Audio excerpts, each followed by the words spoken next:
Eins ist klar, keine Energiewende ohne Wasserstoff. Und wer wie Wasserstoff in Berlin so passiert, das zeige ich Ihnen heute.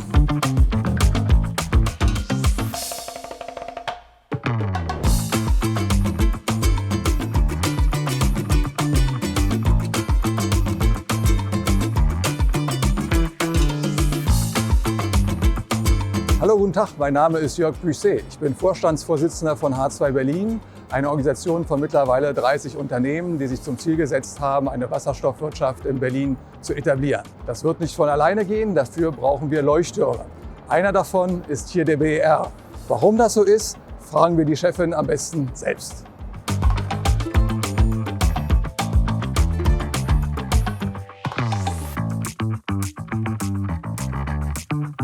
Hallo, Frau von Massenbach. Guten Tag, Sie zu sehen. Wie geht es Ihnen? Wunderbar, dass wir uns hier treffen, dass wir uns hier auch in unserer Lounge treffen können. Ja, das ist Sehr eine schön. besondere Ehre. Vielen Dank für die Einladung. Ja, Frau von Massenbach, so ein Flughafen ist ja so ein Mikrokosmos für sich, oder? Was meinen Sie? Ja, in vielerlei Hinsicht, aber letztendlich auch natürlich für unser großes gemeinsames Thema, den Wasserstoff, weil wir hier sowohl produzieren können. Also man sieht es ja hier, wir haben sehr, sehr viel Fläche rund um die Start- und Landebahn.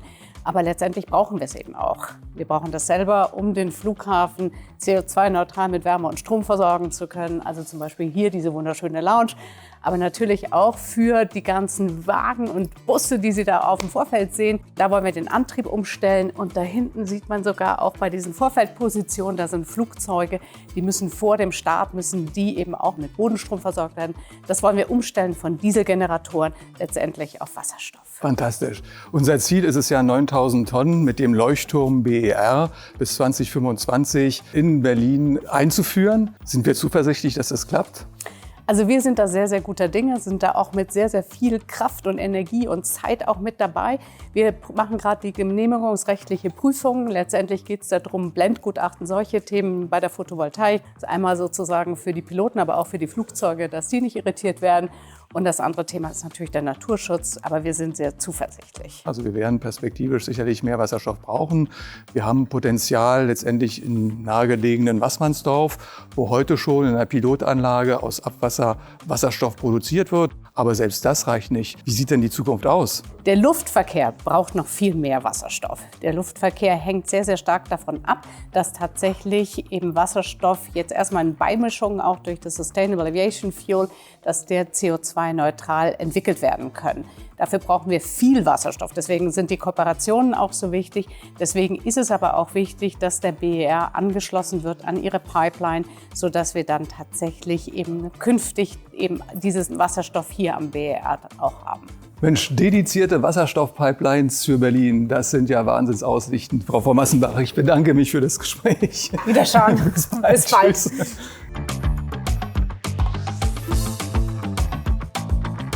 Hi Christian, wie Hallo geht's Jörg. dir? Mensch, so ein Zufall, dich hier zu treffen. Wo geht's denn hin? Nach Schweden, besprechen, wie es weitergeht. Ja, Wahnsinn. Christian Gerstedt ist mit seinem Unternehmen ebenfalls Mitglied bei H2 Berlin und baut eine Anlage, aus der Wasserstoff aus Müll produziert werden kann.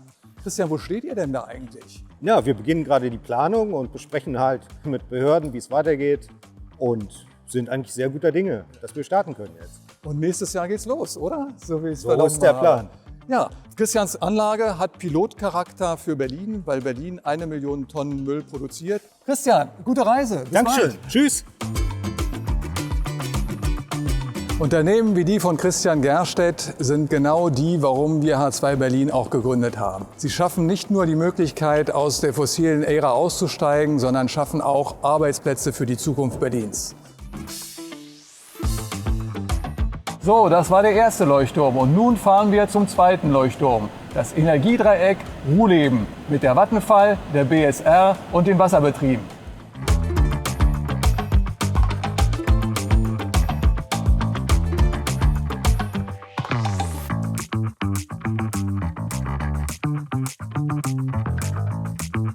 Offensichtlich kann man aus Müll Wasserstoff machen.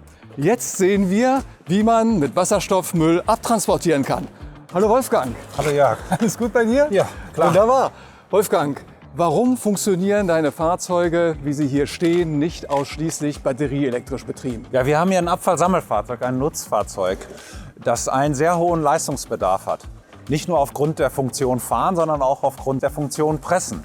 Und Batterien sind schwer. Hier hilft uns der Wasserstoff natürlich, ein Fahrzeug leichter zu gestalten, damit wir die gleiche Leistungsperformance wie ein herkömmlicher Diesel produzieren können. Wie viele Fahrzeuge davon braucht ihr in Perspektive, um eure Flotte zu dekarbonisieren? Wir haben derzeit 14, ja, und hoffentlich geht der Weg weiter in eine CO2-freie Mobilität für Berlin. Und du tankst öffentlich bei unserem Partner und Mitglied H2 Mobility? Ja, und wir sind froh über diese leistungsstarke Tankstelle und wir freuen uns natürlich über einen weiteren Ausbau auch dieser Tankstellen. Nicht nur für deine Nutzfahrzeuge, sondern wir brauchen ihn auch für LKWs, für Busse und auch für PKWs. Danke, Wolfgang. Ja, bis bald. bis bald. Tschüss.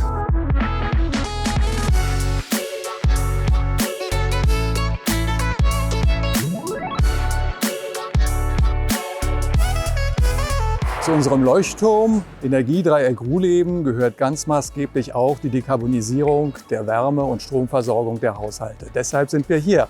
Hallo Martin. Hallo Jörg, grüß dich. Hallo Herr Herzlich willkommen. Burgeder. Hallo Herr Bissi.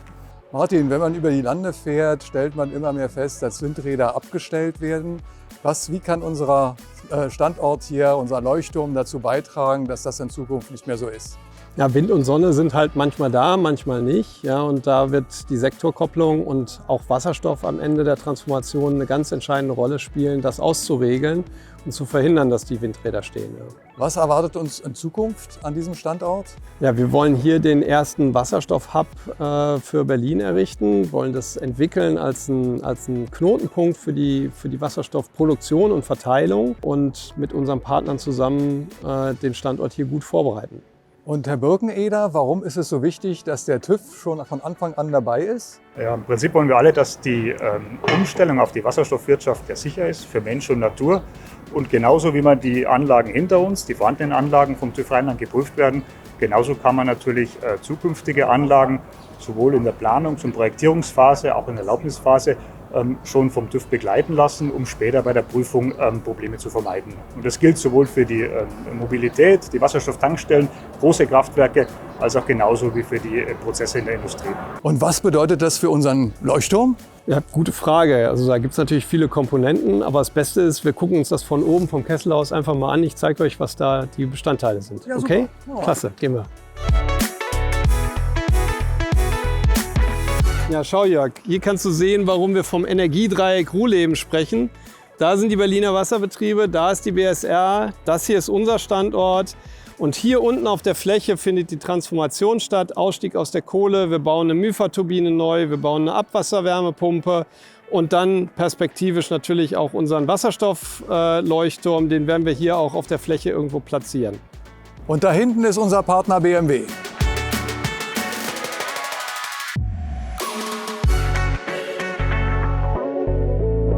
Wasserstoff ist nicht nur Sektorenkopplung. BMW nutzt nicht nur den Wasserstoff, um Fahrzeuge zu betreiben, sondern auch in industriellen Prozessen. Thomas, was macht ihr mit dem Wasserstoff? In unseren Automobilwerken ist der größte Verbraucher die Lackiererei. Das heißt, da, wo diese schönen Lacke entstehen, brauchen wir ganz, ganz viel Prozesswärme. Das machen wir aktuell mit Methan, also mit Erdgas. Und wir möchten es substituieren gegen Wasserstoff. Das Ganze testen wir schon und wollen es auch entsprechend ausrollen. Wir machen aber noch mehr mit Wasserstoff. Wir fahren bereits jetzt die Logistikfahrzeuge mit Wasserstoff. Das heißt, der Gabelstapler, ein kleiner Routenzug, wird heute schon mit Wasserstoff betrieben.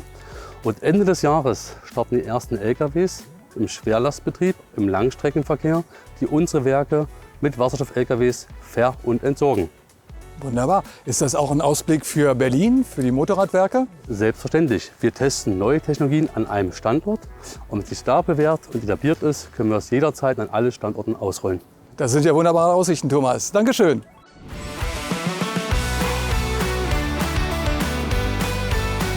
Ein weiterer Hub ist der Cleantech Business Park Marzahn. Das Kernstück ist das Wasserstoffkraftwerk der HH2E.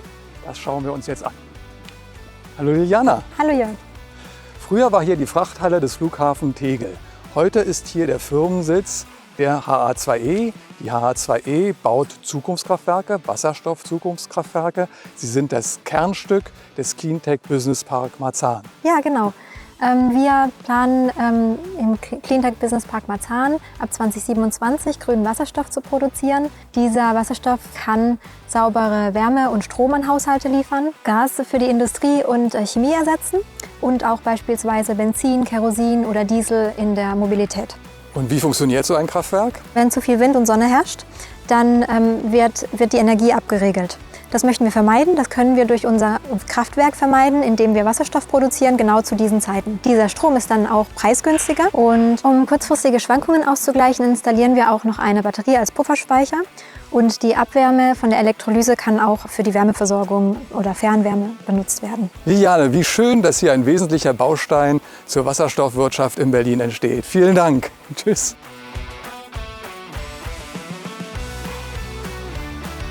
Aus alt mach neu, vom Flughafen zum Zukunftskraftwerk, eine wahre Transformation.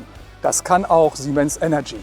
Hallo Wolfgang. Ja, hallo Jörg. Ja, in der Hüttenstraße entstehen ja neue Dinge, zukunftsträchtige Gasturbinen, aber auch zentrale Bausteine des Elektrolyseurs, den Siemens Energy bauen möchte. Wo steht ihr da?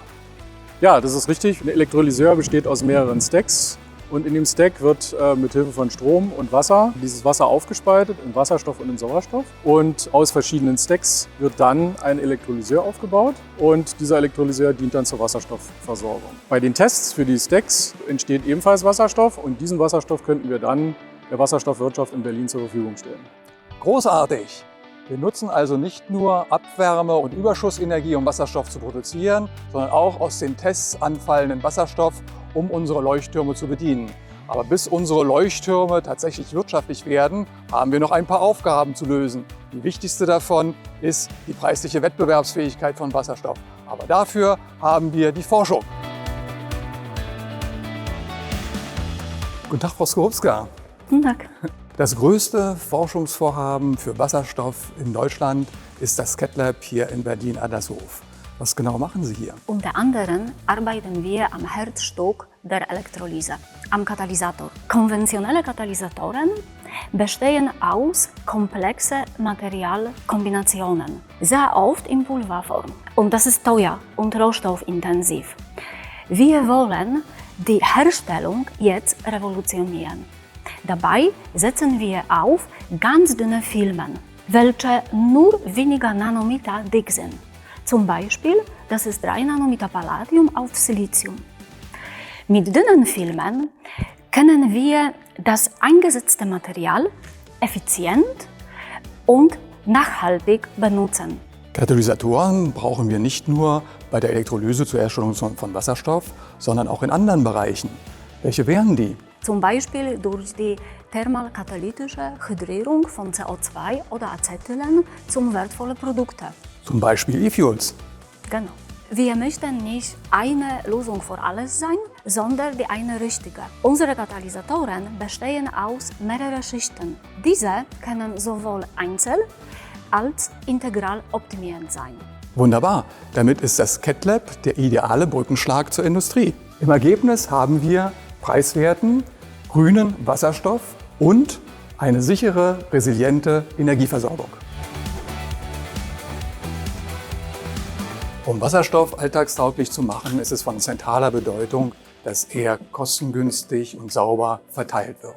Dafür eignen sich am besten Wasserstoffleitungen. Und das Schöne ist, wir haben sie schon in Form der bestehenden Erdgasnetze hier in Berlin.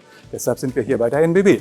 Hallo Mike Wortmeier. Hallo. Also wir haben das Problem hier in der Stadt, dass wir sie nicht rein elektrisch versorgen werden können. Wir werden in Zukunft auch nachhaltige Gase benötigen, um sie zu dekarbonisieren.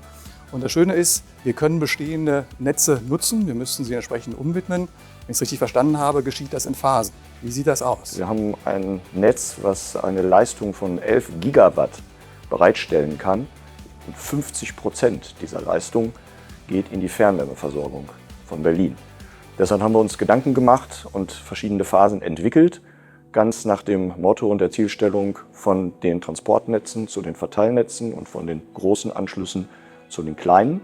Und in unserer ersten Phase, die bis 2030 abgeschlossen werden soll, werden wir 2 Transportleitungen in Berlin, die die NBB schon hat, umwidmen auf den Wasserstoffbetrieb einschließlich der Verteilnetzstationen. Das sind die ersten 60 Kilometer, die dann rein als Wasserstoffleitung zur Verfügung stehen. und die 5 größten Kraftwerke von Berlin mit Wasserstoff dann versorgen können. Und dann schließt bis 2035 die zweite Phase an. Wie gestaltet sich die zweite Phase? Auch das ist richtig. Wir wollen in der zweiten Phase weitere 150 Kilometer umwidmen. Auch Leitungen, die jetzt schon in Berlin liegen. Das ist die kostengünstigste Möglichkeit, Wasserstoff in die Stadt zu bekommen, wo wir Gewerbekunden, größere Wohnquartiere, aber auch potenzielle neue Kunden mit Wasserstoff anbieten und anbinden werden. Fantastisch! Und wie kommen wir nun in die Wohnzimmer und Büros jedes Einzelnen? Mit Wasserstoff-Blockheizkraftwerken, die an Wasserstoffpipelines angeschlossen sind. Wasserstoff wird in Berlin helfen, Stromnetze und Wärmenetze abzusichern. Richtig, Herr Hein?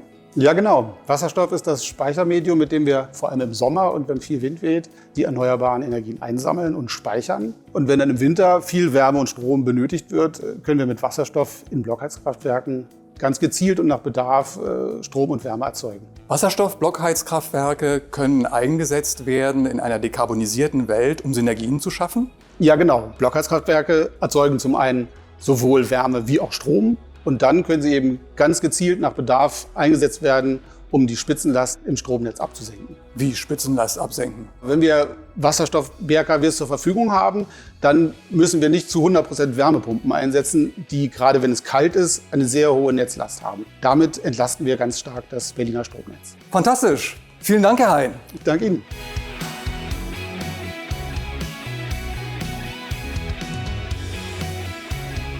Flughafen, Müllsammler, Mobilität, Heizkraftwerke, Industrieprozesse, Forschung, Elektrolyseure, Blockheizkraftwerke, all das verbindet der Wasserstoff. Wir bei H2 Berlin, mittlerweile 30 Unternehmen, arbeiten an der Klimaneutralität Berlins. Für ein großes Wasserstoff Berlin.